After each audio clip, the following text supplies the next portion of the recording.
Losing daylight quick, so let's see if we can't do this fast. One reason I wanted to come to New Zealand was because I wanted to learn what has been done here to decolonize and reconcile Indigenous injustices, and what lessons I could take back to my home context in the US. Since my time here is wrapping up, I wanted to essentially jot down some thoughts. This is big and complicated, and I'm clearly by no means an expert. I'm just a person in two pools trying to figure out what I can about water. More accurately, probably a leg in one pool and a few toes in another. 6 months and a few uni courses isn't exactly long-lived experience. To start, there's something about the Kiwi attitude that, in general, I think is pretty applicable here. In my Film of Aotearoa New Zealand class, many times Kiwis would say with reluctance that New Zealand cinema is small because no one wants to watch New Zealand films.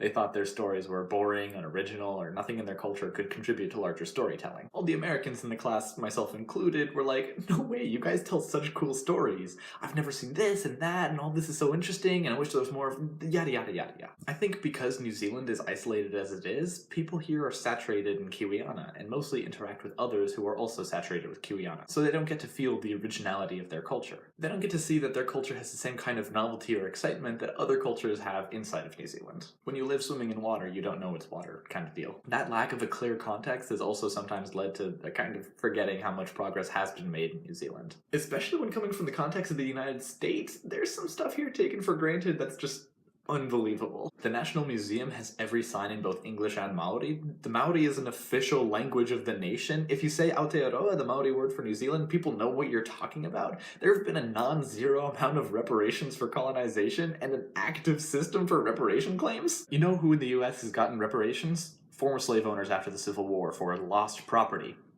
That's messed up. Something important to note here, especially in comparing notes for progress and how to achieve that, is there's no one-to-one. Comparisons can't be direct. Native Americans aren't 15% of the population. There is no one Native American language. African Americans are a pretty good comparison point with their role as the forefront minority in United States history, but there isn't the same kind of ancestral claim to land or pre-colonial history. To claim some one-to-one would be simplifying and devaluing marginalized communities as homogenous in their cultures, histories, plights, and solutions. The next thing to make abundantly clear is that New Zealand is by no means ideal. Maori people are still underrepresented in places of authority and overrepresented in prisons. The path to reparations is still limited, undervalued, and run by white Western systems. But there's still this perception within and without of New Zealand of this idealized race relations state, and there's an interesting history behind that I want to share. So from the beginning of European colonization, New Zealand was advertised, and yes, advertised as some kind of paradise, the land of milk and honey, God's own country, 100% pure New Zealand. That last one's the current slogan. This image of a paradise included that New Zealand had the best race relations in the world. This persisted from around the turn of the century until around the 60s-ish, and this includes many people inside of New Zealand thinking that, the vast majority of whom were white. Why was there this perception of perfect race relations? Well, in the late 1800s, the Maori population was declining at a truly alarming rate, to the degree that they were considered a dying race that was doomed to tragically vanish. Almost like their land and resources and everything were being taken by someone. Maori people lived in rural areas on leftover land with their tribal communities, on the whole separated from white colonizers. This segregation made white people not have to confront their racism, and compared to their neighbor Australia, they were and are leagues better at race relations. But being better than Australia at race relations isn't hard. This changed in New Zealand when, after World War II, Maori people had a mass migration into urban centers. Suddenly, Maori people were moving into where white people were, and a lot of the white people kept being racist. Who'da thunk? This, in conjunction with increased Maori activism and New Zealand anti-apartheid protests that were highly divisive, woke up a lot of people to the racism that was still prevalent in the country.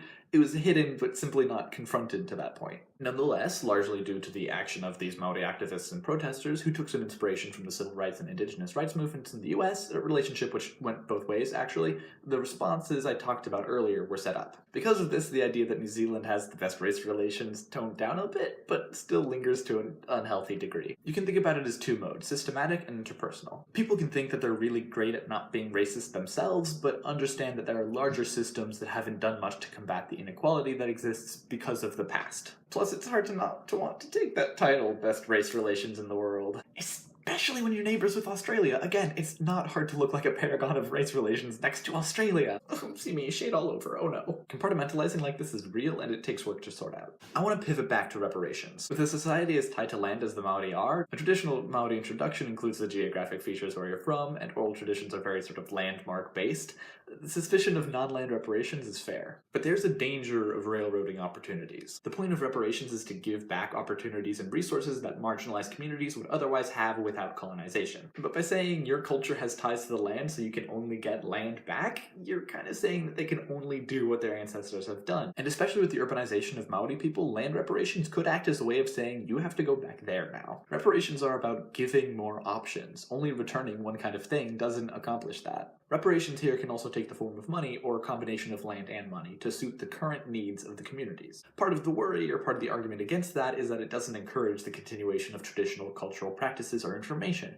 But that's a sus argument. There are plenty of Maori people, and not all of them have to continue the old cultural ways. That's another kind of colonial perpetuation, this insistence that indigenous people can only and should only be what they were the moments before contact. That culture was static and should remain so. My first week here, we went to a Maori cultural center. I did a video about it back then. Links, maybe?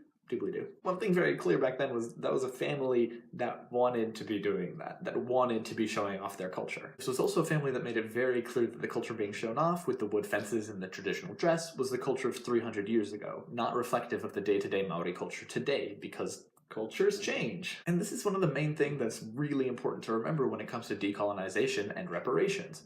Colonization happened.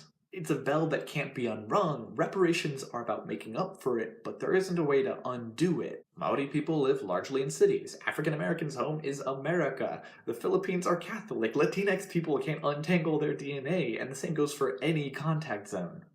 AKA the world? It's big and messy, but luckily there are experts. Communities. Communities know what they need. And the current state of push and pull between marginalized communities and the institutions that decide what to give doesn't have to exist. One thing I always forget is that those institutions could be run by the members of those marginalized communities. It's simple, yeah, but there's this ingrained image of these institutions as monolithically white or Western, etc. But like, we can have that not be the case. I could keep rambling, but I should wrap this up. The light's mostly gone now, too. This is unrefined. Very. I hope there's something useful here, though. Thanks for watching. I'll see you next week.